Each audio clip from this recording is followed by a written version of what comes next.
Hey, welcome, all my right thinkers. Thanks for tuning in and check out your boy, P-Funk. Thinking right out here in the lab. I do what I do for you. I'm back in the book. I got something good for you. I'm gonna see if I can pull this off. This is gonna be a little tricky, so let's go. Rightism, 25 rules to live by. Storytelling, the story with a message. There's a message in the story for life. I give life lessons. You tune into receiving them. I appreciate you. We got a good thing going. Let's do what we do. Right thinking mission, and that's what I'm on, is to enlighten, inspire, educate, and motivate you, the individual, to a higher spiritual level of enlightenment. Right thinking's way of life through mental and spiritual discipline, practice daily, will help and guide you to obtain your goal of spiritual enlightenment, aka know thyself. My mission is that all right thinkers know thyself. If you're a right thinker, your goal is to know thyself. You see where we're going with this? Let's get that together. So I ask the question, do you know you? You will when I'm through. It's rhetorical, but if you know how to answer it for yourself, tune in. I can help you with that. That's what I do. A person who knows not and knows not that they know not is foolish. Disregard them. A person who knows not and knows that they know not is simple, but you can teach them. That's why I do what I do. For you, I appreciate you too. Stay tuned. I got more for you. A person who knows not and believe and think that they know is dangerous. Avoid them. I do. A person who knows and knows not that they know is spiritually asleep. I can awaken them. I'm the spiritual alarm clock here to wake you up with knowledge of self. That's what I do for you. A person who knows and knows that they know is wise. Follow them. All these persons, reside in you. Right thinkers, know thyself. And to my yacht, be true. I've been doing my little thing with the horoscope, the constellation, right? So I'm gonna do a little what they call the stellar symbolisms related to the pole star, which I showed you last time, which this is what it looks like. Now, you see the stuff that's going around? Those are stars that move. Those are the perishable stars. The imperishable stars are the one that stay there. I just learned that. So I'm going to see if I can break that down for you and give you an understanding. I'm freaking out with this newfound knowledge. Like I'm a little kid with a new toy. So I found out something new, so I want to share it with you. How about that? But first, let me show you. We can talk about the story about the Sphinx.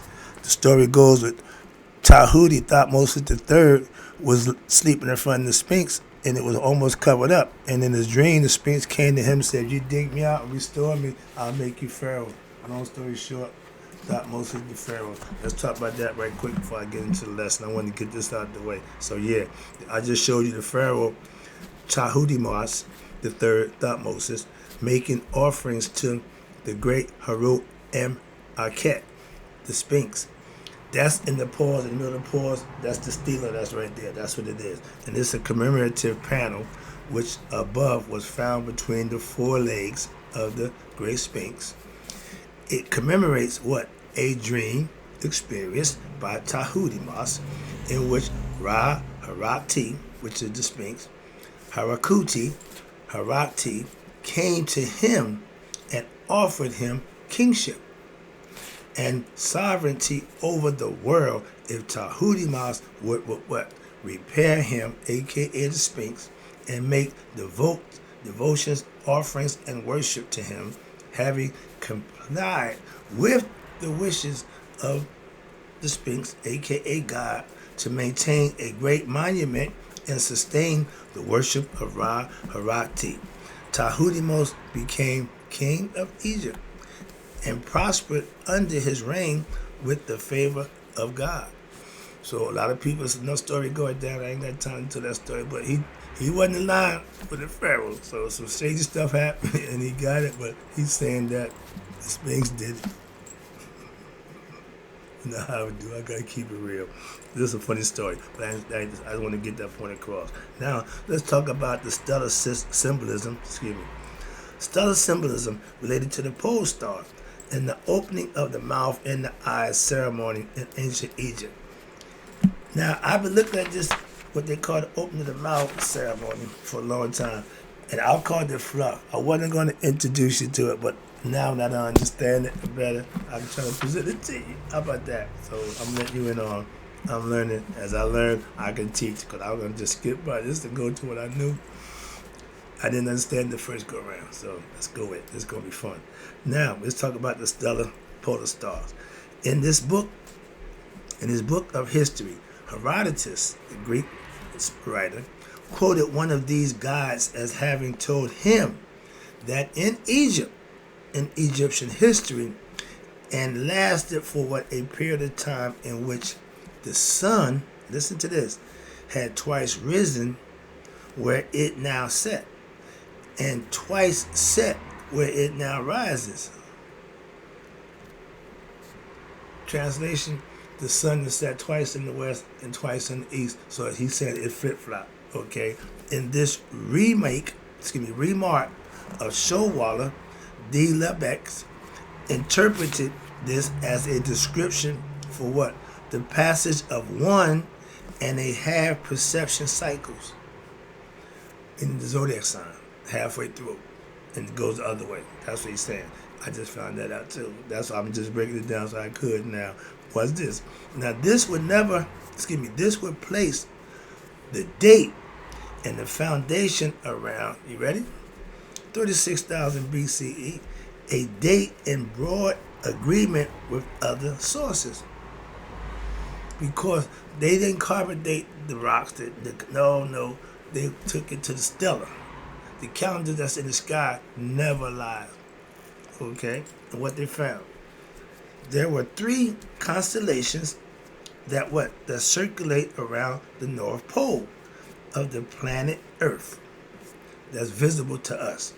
These are the Draco, the Ursa Major, and Ursa Minor. Now the Great Pyramid was discovered to have a shaft. Everybody wondered, what's it going? What's it doing? What's this? They had a shaft that pointed to what? The North Pole. Why? Precession is what they call a slow revolution of the Earth axis as it rotates and it wobbles, okay? And the poles of the elliptic. Little bit my astrologist understands something. Move along. But they say the great circle inscribed on the terrestrial globe inclined at an approximate angle of 23 to 27 degrees to the equator and representing the apparent motion of the sun in relation to the earth during a year. It takes us 365 days to circle. When they go to the zodiac, they got what they call the great month. The great month in the zodiac cycle is 2,155 to 60 days. That's from the stars.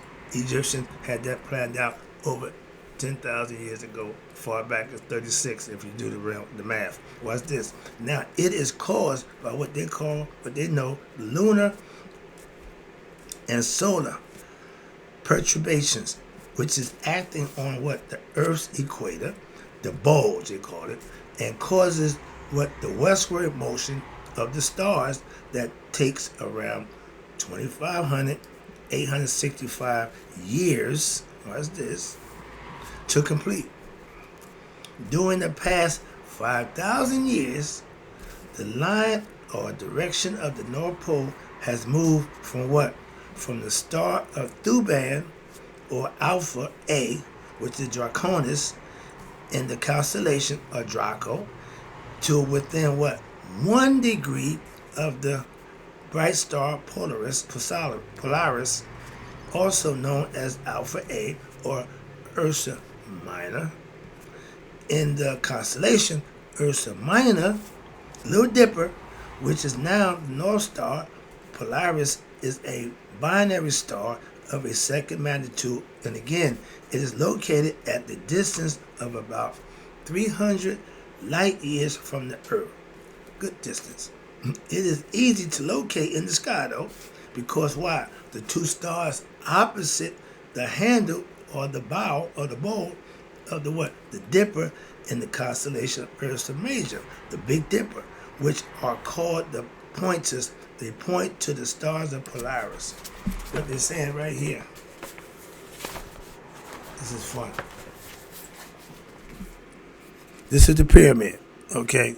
Now you see here we say the northern sky. Right over here, this side. This is all taking place in the northern sky. The Big Dipper. They call that the foreleg of Set. In the Babylonians called the foreleg from Gilgamesh. But everybody got a story about the constellation that's in the sky. The mythology, the Greeks got one also. Okay. So, but what it's showing you is these don't change. They stay. These over here don't change. They stay. Okay. They call perishable stars. That's what they are right here. These are imperishable. The perishable ones that you see going around and around. Okay, that's the concept. I ain't no astrologist, but I'm trying to break it down because I understood it that way. So I'm trying to present it to you the way I understand it. Again, now I'm just showing you. I just showed you the Great Pyramid of Egypt with the mystical constellation viewed from the east. They showed you the left sky. They showed you the Sabu, the Orion, the belt of Orion, the 3 stars in the sky. That was on the Giza Plateau. As above, so below. It's been that way for a long time. What's this? And they show you the southern sky, what they call the star Sirius, which represents Isis. They both got two different things going on, and for 2 different reasons. Now I just show you the bottom picture with the Egyptian Pyramid Egypt, with the mystical constellation when the view is from the south. That's the black one. It says the Great Pyramids and the imperishable stars. Viewed from the south, the northern shaft leading from the main chamber in the Great Pyramid, what's this? Far right points to the point in space where there is no movement. A simulated time-lapse photo of the northern sky produces a circular motion and starlight appears as streaking across. That's the line you see. The background and the darkness of the outer space. The closer one moves toward the poles, the stars seem to appear to move less. That is the smaller circle until it is very center. There is absolutely no movement at all. This center is, of course, an abstract point which transcends time and space. Always been there, always going to be there. What we do here got nothing to do with the star, what they do. Okay? And the changing nature of the pole star indicates that the philosophy that related to the imperishable stars is not a physical location, but rather a mystical one. Like most stuff, it's all mental, and you're going to use symbology for what nature shows you. And the abode that is the goal, of all souls back home, is not in the stars, no, but rather in that place where no changes or fluctuations occur. Field of Reeves, Urantia, that's what I'm going to tell you about. I'm about to get to that right now. Oh, I did read over this. No, okay, I'm getting this. Sorry about that. I had to get this in. And this spot we talk about in the book Coming Forth by Day or by Light is the Urantia. Okay, it refers to mythological site of the grave of Asar, where he go to rest forever, and all those who make it to him will go and rest there with him forever also, conceptually. And the innermost shrine, again, in our hearts and mind. Urantia also signifies that which is in the place where nothing grows, dies, adds, or supplies. Okay? Or divides, excuse me. Now let's talk about took the whole lesson doing that. Really? No, man. Okay, I got you. Now let's do the quick opening of the mouth, which is with the imperishable stars. Again, I got the picture for you right here. I'm going to break it down. Now, in the Hermetic text, Tahuti, Thought they call them, which are the latter developments of our ancient Egyptian scripture, Hermes, Transmigristus, thrice great, 3 times. The Greek name described, and the ancient Egyptian god, Tahuti. The Greeks call him Hermes. We call him Tahuti. The Romans call him Mercury, but everybody got one. Okay, and it states to his pupil, Asclepius. Egyptian had Imhotep. The Greeks had Asclepius. Again, that did you know, Asclepius, that Egypt is made in the image of heaven. The phrase, as above, so below, they was mimicking what they saw in the sky. Moving on. The ancient Egyptian pyramid text and the Perishable Book of Enlightenment text contain what? More intricate references to the stellar mysticism. The stellar symbolism of ancient Egypt relates to the passage of time, but also to mystical awakening and spiritual realization. Rest this. As to these, all Mayat and Tahuti, they are with Isdezeba, which is the Lord of Amentet, which is Amenta, or the afterlife, the netherworld, as to what? The divine. Mayat, remember, or divine. Tahuti is God's heart and mind, again divine. And divine beings who was behind Asar, again. They are, again, the four sons of Haru. They watched the eternal four Coptic jars of the internal parts of Asar and his nephews, they're his grandsons. Imseti, Happy, Duamatif, and you got Kebesenef. They are all behind what they call the Kepesh in the northern heavens. That's the book coming forth by day, breaking it down. Now, what's this Kepesh? That was an instrument that they used to call open your mouth, hence the open your mouth ceremony. And I didn't really get it, but I'm coming up on it now. Okay, they used that ceremony to open your mouth so you can speak for yourself in the afterlife. I get in there, put the cart before the horse, but yeah, this is a concept. Where I'm at down here. Okay, yeah, okay. Now the Kabash, you can break that down. And watch this. The Kabash was an important mystical symbolism. Why? Because mythologically, it represents, you ready? The foreleg of the god Set, your ego. What happened? It was torn out and then thrown into the heavens by who? Your higher self, God, Haru, during the epic battle between him and Set. Now, a similar teaching, watch this. Now, this is what we said in Egypt. Now, Babylonians got their own story where the epic of Gilgamesh, when the foreleg of the bull of heaven was ripped out and thrown at the goddess Ishtar. Same story, different place. Different names, same concept. See where we're going with this? And watch this. And Ishtar, who was the goddess or the queen of heaven in Mesopotamia. Again, they had their own philosophical, religious perspective. And it symbolizes, first of all, the male generative capacity and one as the offerings of the Hotep, giving in chapter 36, usually offered to what part of the Persian Haru. Its cosmic and mystical implication will provide us with much insight into the Kemetic philosophy as well as ancient history. They got a board called Hotep board, an offering. Now, coming up to that next. We'll read that. And watch this. Okay, no, I didn't. Don't take that thing already. Okay, no, not yet. Okay, where we at? Excuse me. Now, in ancient times, the Kapesh, which is a symbol representing, again, the northern path of spiritual evolution.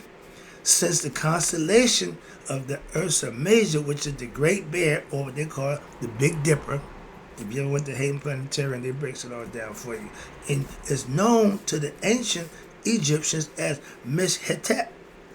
You contains what? 7, that number again, 7 stars in the constellation. That's it right here.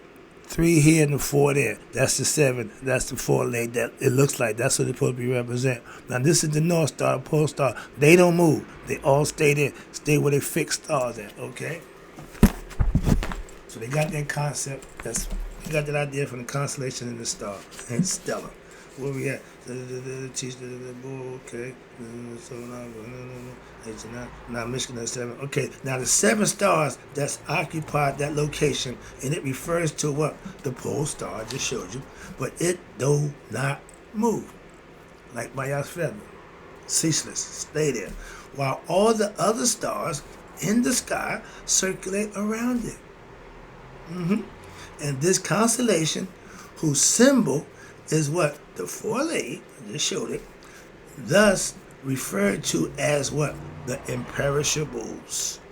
In the early pyramid texts, he, the king, enlightened initiate, climbs to the sky, what? Among the imperishable stars. That's where God go to relax, to chill. Again, all right? Then you got the, what they call the Akhemu, Seku. That means the never setting stars, hence imperishable. Then you got the Aku and Mu, Urdu. That means the never resting stars setting.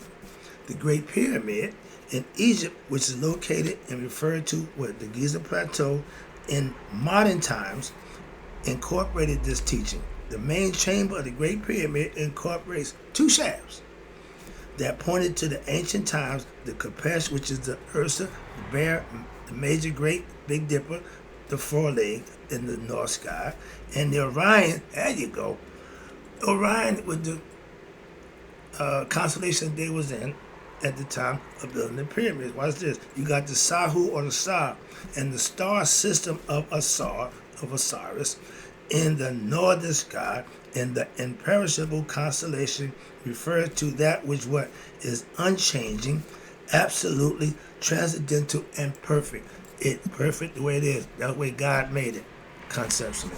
But now I just showed you the picture of the perishable and the imperishable stars. When the Great Pyramids were viewed over a course of one evening, from the south, north, the perishable stars forming what? Circles, moving below the horizon, meaning disappear and come back, around the center of the imperishable stars in the center which didn't move. Okay? That is going below the horizon and can be seen, again, with the naked eye. This is what it looks like again, the picture. I'm about to wrap it up. I'm getting there. Roll with me. I'm trying to get this information out. I'm hoping it's making sense. This is the good part. We're bringing it home. Time elapsed photographs of this constellation shows it shows it as what remaining in the center of the other stars moving around it. That's the stuff you see in the background. But also it does not ever sink below the horizon and become reborn. Nuh-uh. But in the eastern horizon, what happens? Each day, as other stars, the Orion constellation refers to what? That which is changing. Here we go. Incarnating, rising in the east, and becoming what? Becoming born again. And in this manner, Asar is what? The Ra, which is reborn through the Sapta, the star Sirius, aka Aset or Isis, in the form of who? Haru, me and you, spirit.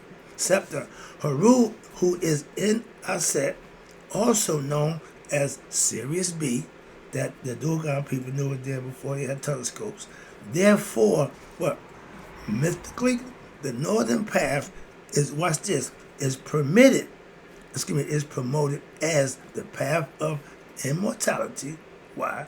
And enlightenment. How? Through the attainment of absolute consciousness, which transcends the what? The perishable and ever-changing nature of creation. So you take the north side, that's what you're going for, immortality. So now if you take the south path, which is the Osiris side, watch this, is the process of what? Reincarnation. Why? If you don't get it right, you're going to come back. Reincarnation, renewal, and repeat embodiment, which is unhum mayat, or that means unrighteous. For what? The purpose, here we go, of further spiritual evolution. How? Through self-discovery. How? By the means of human experience. We're spiritual beings come here to have our human experience. To what? Know thyself, again. And this teaching is also reflected in what? Our zodiac inscription from the temple of Hathor at the Dendra in the opening of the mouth ceremony, where what? Where a symbol of the imperishable constellation is carried by the priest. Okay, reenactment is ritual. The mystical intent, watch this, is what? Is to open the mind through what? Mystical wisdom and spiritual disciplines that you can practice so as to what? Render your Ujjat, which is what your inner eye, the all-encompassing, the sun disk with the two rays and the wings, which signifies all-encompassing. This is the goal for all Harus. We want to get here, back to which we come. Again, I can call it heaven, whatever you want to call it, but that's the goal, that's the philosophy that I practice, and it says this. The Ujjat, which is what? That is your universal and your infinite, your all-encompassing, your unlimited, and beyond your fluctuations of your personal ego, essence, your mortal consciousness, aka knowledge of self. That's the lesson, that's the goal for all right thinkers, and that's the mission I'm on, to make y'all or help y'all get to that point in your own time, on your own time, in your own way. But you gotta practice it when? Daily. In closing, may all my right thinkers live to be 100, me 100 minus a day. So I never know that my right thinkers have passed away. Hope you enjoyed the lesson. I got a book part two. I did miss some. Hope you enjoyed it. I enjoyed giving it. I'm out.